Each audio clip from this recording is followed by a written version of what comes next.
Hello friends, in my last video you learned about the landscape mixer and other neural filters.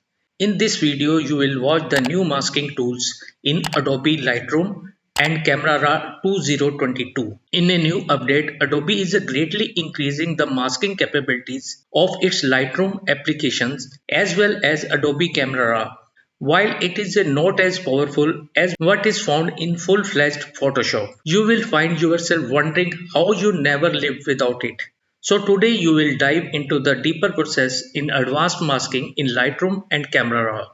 Let's start. I am opening it first time, so you are watching the new welcome screen and showing the details of the new updates. The old catalog is opening, so I am going to the select new pictures to edit. After selecting, I am opening a photo to edit in the develop module by typing the shortcut. Selecting masking from the tool strip of the develop module, use one of the following tools to make the selection. First, I am selecting a subject mask. Select subject allows you to automatically select the subject in the photo and apply specific edits. Selecting masking, then select subject from the tool strip of the develop module. Lightroom Classic will analyze the photo and automatically select the subject for you. You can view the selection as an overlay and a mask is created in the mask panel. After refining the mask area, you can now make selective adjustment from the effect menu to create a precise photographic edits. You can also select invert to edit the backgrounds of the subject. Anyhow, I am making adjustment on the subject first. After that, I am inverting the subject selection. You can see the overlay mask selecting the background of the subject. So you can make adjustment on the background and it will not affect the subject. Come to the sky masking. Selecting sky allows you to automatically select the sky in your photo and apply specific edits. Selecting masking, then select sky from the tool strip of the develop module. Lightroom Classic will analyze the photo and automatically select the sky for you. You can view the selection as an overlay and a mask is created in the mask panel. After refining the mask area, you can now make selective adjustments from the effect menu to create precise photography edits.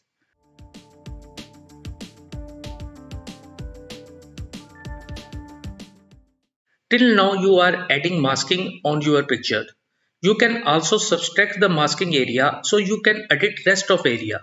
So I am selecting subtract sky option from the tool strip of the develop module. You can see the overlay masking active on the rest of the area except the sky that was already we subtracted. See the difference before and after. Come to brush. Click and drag the brush tool over the area you want to edit. Adjust the brush size, feather, flow and density using the given slider. Size specific the diameter of the brush tip in the pixels.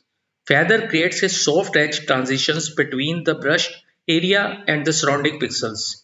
When you use the brush, the distance between the inner and the outer circle represent the feather amount. Flow controls the rate of the application of the adjustment. Density controls the amount of a transparency in the stroke. You can also select auto mask to confine the brush strokes to area of a similar color. You can see I am selecting sky area manually. In the same way, I want to edit only skin. So I painting over the skin of the woman. As I am painting the skin overlay masking, selecting the area I want to edit. After that, I am reducing the texture to smooth the skin. See before and after. If I reduce textures without selective brush masking, the whole picture texture will be decreased. With the brush, it will affect only skin. Liner gradient. Click and drag the tool in the area you want to edit. This is useful to adjust a large portion of the photo with a gradually fading pattern that creates soft transition.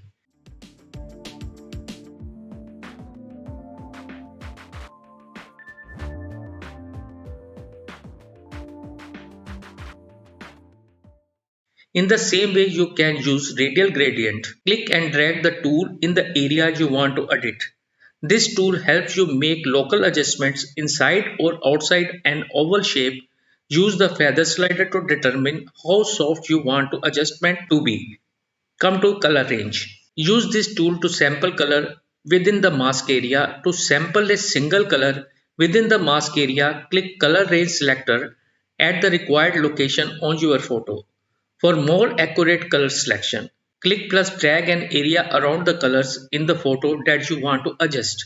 Shift plus click to add multiple color samples. You can add up to the 5 color samples by holding shift while clicking on the image. To remove an existing color sample within the color range mask by using Alt plus click in the Windows or Option plus click in the Mac to the sample that you want to remove. Adjust the refine slider to narrow or broaden the range of the selected colors.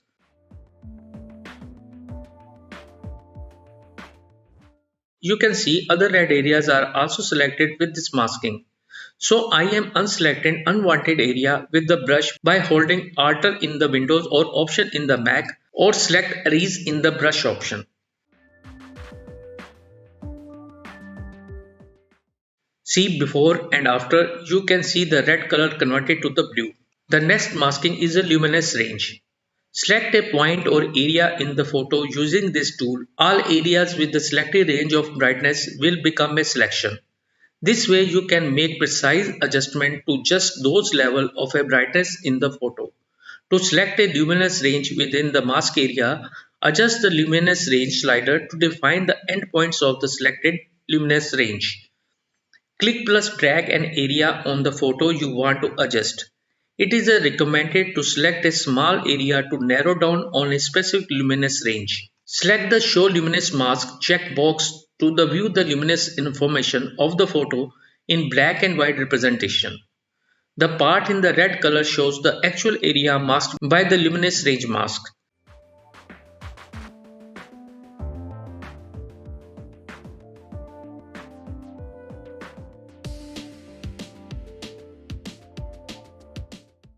See before and after how you can change the luminance. The next mask is the depth range. Use this tool to select areas based on this distance from the camera. This tool is enabled only for the photos containing depth information. You can adjust the depth range slider to define the endpoints of the selected depth range. Unfortunately, this option works with the containing depth information. You can find this information with the Apple iPhone. That's all for the today. Soon I will come with the new tutorial. Thanks for watching.